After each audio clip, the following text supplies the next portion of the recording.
Bismillahirrahmanirrahim. Alhamdulillahi Rabbil Alamin. Wassalatu wassalamu ala Rasulillah wa ala alihi wa sahbihi ajma'in, amma ba'd. Assalamualaikum warahmatullahi wabarakatuh. Ang tanong, ano ba yung pinakamainam, yung sunnah na doon ko na ibigay ang aking zakatu al-fitr?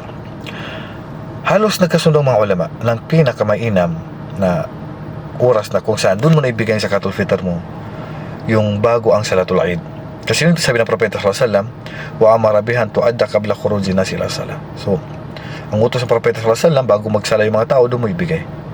Kaya ang halos na pagkasunod ng mga ulama na ang pagbibigay ng zakatul fitr ang pinakamainam para yung, kung hindi ka naman magkakaproblema na baka hindi mo na maibigay, pinakamainam na oras niya, which is hindi naman siya obligado yun, pinakamainam, ipagpapaliban mo siya, ibigay mo siya bago magsagawa ng salatul Eid. So after Fajr, alam mo, Fajr ngayon, mamaya-maya magsala ng Eid.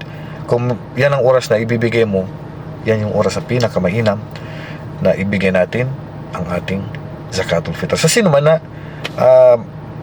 hindi siya magka-problema na baka wala siya mabigyan. Basta kung may mabibigyan ka, sigurado ang oras na yan na pinakamainam at sunnah ay maibigay mo bago maisagawa yung salatul Eid. Alam mo, may nasalubong ka miskin, ibigay mo na agad sa kanya. Wallahu alam. Assalamualaikum warahmatullahi wabarakatuh.